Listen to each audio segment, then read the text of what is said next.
Mesdames, Messieurs, bonjour et bienvenue dans cette édition que nous démarrons avec la convocation de Karim Wade ce vendredi à la Cour de répression de l'enrichissement illicite pour l'ouverture des scellés rapatriés par le parquet de Paris, des bijoux de sa défunte épouse et autres objets précieux. Cette convocation de Karim Wade est assimilable à de la farce qui frise le ridicule, selon un de ses avocats, Maître Ciré Clédor Ly, que je vous propose d'écouter au micro de Diatala.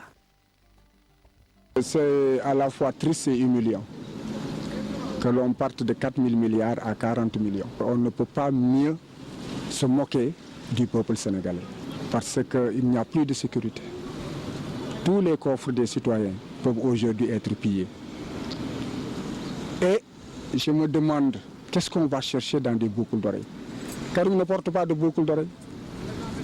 Qu'est-ce qu'on va chercher dans des meurtres qui ne marchent pas? Et je pense que c'est quand même triste. Ils ont un bien triste trophée qu'ils veulent exciper. La conséquence, c'est qu'ils sont désemparés. Et aujourd'hui, je pense qu'il appartient peut-être à l'équilibre des pouvoirs de jouer. Ou l'Assemblée nationale de dire arrêtez cette farce. Ou au président de la République, à son gouvernement de dire à la justice arrêtez cette farce au nom de l'équilibre des pouvoirs. Karim Wade doit bénéficier d'une liberté provisoire. L'affirmation est de maître Ousmane Sey. Selon l'avocat, l'ancien ministre d'État est retenu illégalement en prison. Il attaque ainsi le second mandat de dépôt qui le maintient dans les liens de la détention. Maître Ousmane Sey est au micro de Modi Gueye, Thierno Laurent Mendy. Nous avons déjà commencé à jouer ce rôle en partenariat avec les SFD, en octroyant déjà dès 2014 1,6 milliard de nos ressources envers les SFD pour atteindre les cibles prioritaires que sont les femmes, les jeunes et le monde rural. Mais ce n'est pas suffisant. C'est vrai que l'année prochaine déjà nous avons doublé cette enveloppe puisque en 2015 nous avons prévu de mettre 3 milliards déjà, mais ce n'est pas suffisant. Je disais tantôt qu'on a un gap de financement de 40 milliards. Il faut qu'on trouve des synergies. Il faut qu'on trouve également les réformes nécessaires, fiscales et autres pour pouvoir résorber ce gap rapidement pour atteindre la croissance et l'émergence. Toutes nos excuses pour cet élément. Réélection du président Macky Sall en 2017. La coalition Horizon 2035 porte sa candidature. L'acte a été matérialisé par la signature d'une convention entre l'APR et la coalition pour l'émergence dirigée par Maître Ousmane Sey. Le mouvement met en garde les partis alliés de la mouvance présidentielle qui tenteraient de postuler pour 2017. Modi Gueye, Thierno Laurent Mendy. Discuter, échanger, innover sont les termes majeurs de ce forum dont l'objectif principal est de formuler des recommandations après examen des problèmes de la microfinance au Sénégal. Il y a eu des contraintes d'ordre réglementaire, il y a des contraintes d'ordre interne qui sont liées même au système financier décentralisé. Il y a des contraintes d'ordre fiscal. Mais il y a aussi des contraintes liées un peu à la crise. Vous savez, aujourd'hui, nous sommes en train de vivre une crise à travers le monde depuis 2011 maintenant. Alors, pour ce qui concerne les recommandations, nous avons demandé, et nous avions déjà fait la demande donc, au pouvoir public de revisiter.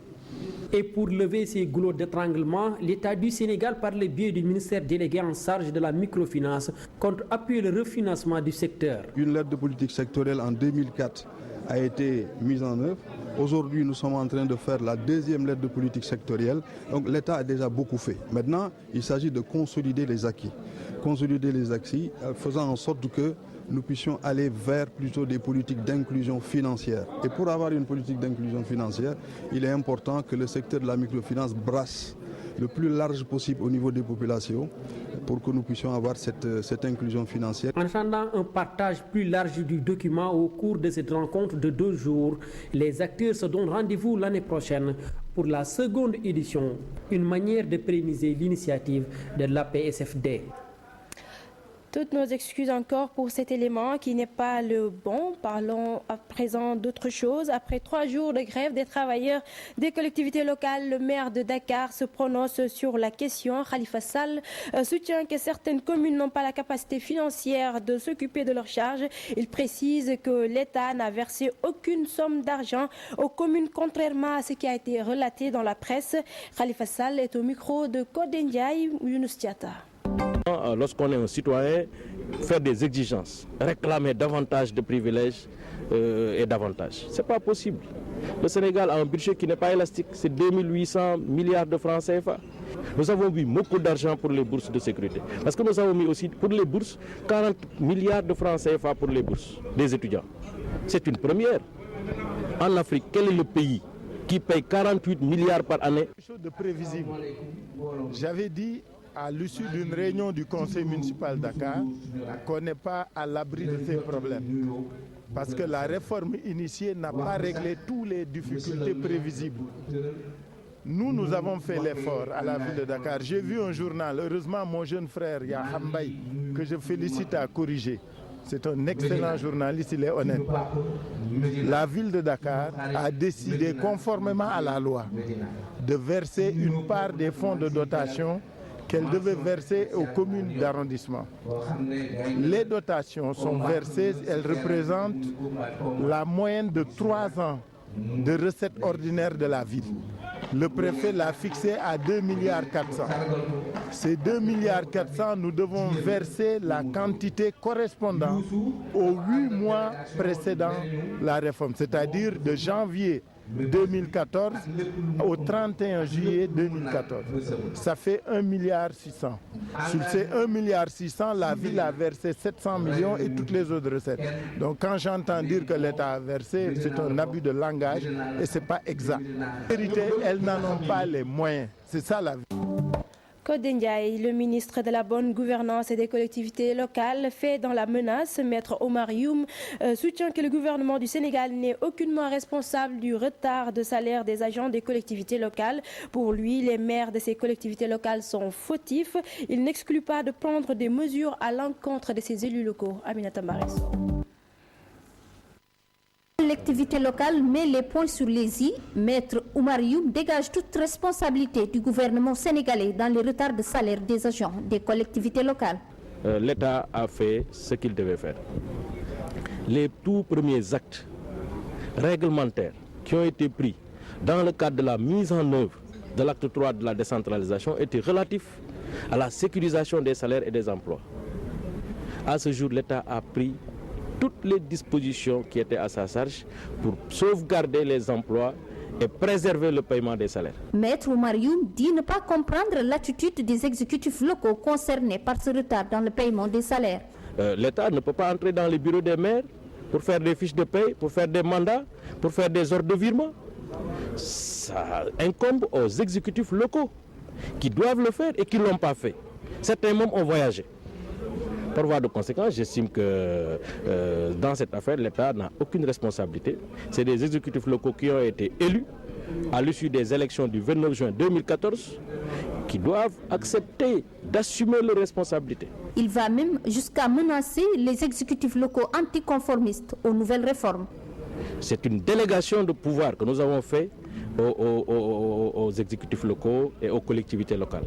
Si maintenant parmi ces collectivités locales, 602 collectivités locales, 19 collectivités locales de Dakar continuent à mettre les populations en difficulté, à créer des conditions de dysfonctionnement, sans doute l'État prendra ses responsabilités pour apporter les correctifs qu'il faut conformément à la politique de décentralisation et à la loi. Le ministre des collectivités locales présidait un atelier de restitution sur le programme TAC Sénégal. Aminata Mbaresso, merci. La fiabilité des compteurs intelligents encore remise en cause par les populations de Grand Médine. Ses habitants persistent et signent les factures d'électricité. Ils ne vont pas les payer malgré la menace du directeur général de la Sénélec, Pape Dieng. Il réclame son départ. Fatidien Modou Diop.